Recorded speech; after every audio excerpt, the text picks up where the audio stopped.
Amis DVDvores, bonjour. Cette semaine, une pensée émue pour celles et ceux qui vont vraiment pas très bien dans leur tête. Voyez le pauvre Kevin Costner. L'acteur vertueux en a marre d'offrir à ses cyniques compatriotes des westerns premier degré que personne ne va voir.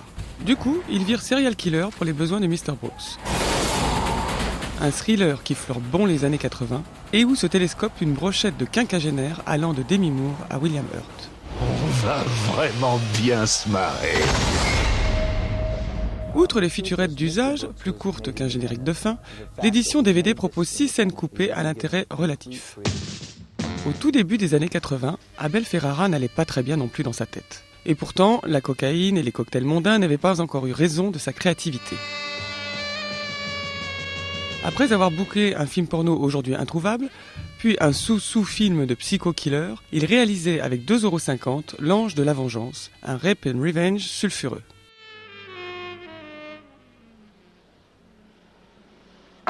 Sur les traces d'une sourde muette déguisée en nonne qui décide de zigouiller tous les mâles de New York, Ferrara nous fait visiter la face la plus dépressive de la Grande Pomme. D'accord ? Tenez, j'habite ici au 54. Venez. Quand vous verrez mon studio, vous serez positivement ébloui.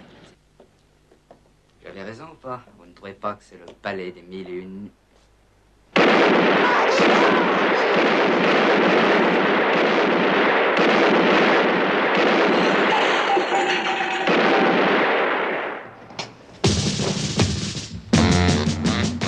Les bonus de cette édition DVD proposent un petit historique sociologique du film d'autodéfense, suivi d'un entretien avec le bisseux Christophe Lemaire, l'un des tout premiers Français à avoir reconnu le talent naissant du jeune cinéaste. On voyait deux jambes de nana comme ça, un personnage au fond, si je me souviens bien. Et je me disais, tiens, un film avec du sexe et de la violence. C'était vendu comme ça. Et je voyais le nom du réalisateur, Abel Ferrara, inconnu au bataillon. You're kidding. Et tant qu'on est dans la culture bis, faisons un détour par le cinéma d'horreur britannique. La créature invisible, petite rareté des années 60, sort aujourd'hui sous le titre original The Sorcerers. Contrairement à ce que laisserait penser l'affiche, ici ce n'est pas Boris Karloff, ex-créature de Frankenstein, qui ne va pas bien dans sa tête. C'est sa femme, une lady bien sous tout rapport, qui pète un câble et qui dirige par la pensée un pauvre jeune homme hypnotisé par ses soins. Yes, sit down. I'm too young to die. You said you wanted something new, something you've never done before. Yeah, but I didn't think that... No harm will come to you, we guarantee it. Sit down while I adjust these. What's it supposed to do? Dazzling, indescribable experiences. Complete abandonment with no thought of remorse. Intoxication with no hangover.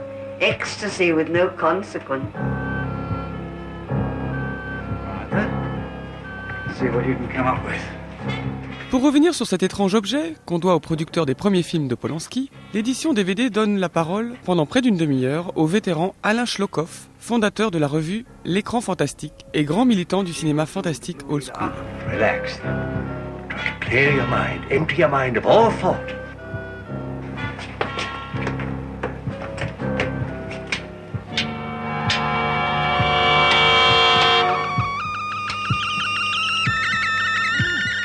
Certes, les années passent, mais la psychose garde le même masque. Le regard franc de Costner, le regard innocent d'une jeune nonne, le regard posé d'une brave lady.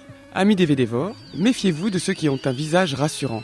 Eh bien, bonjour chez vous.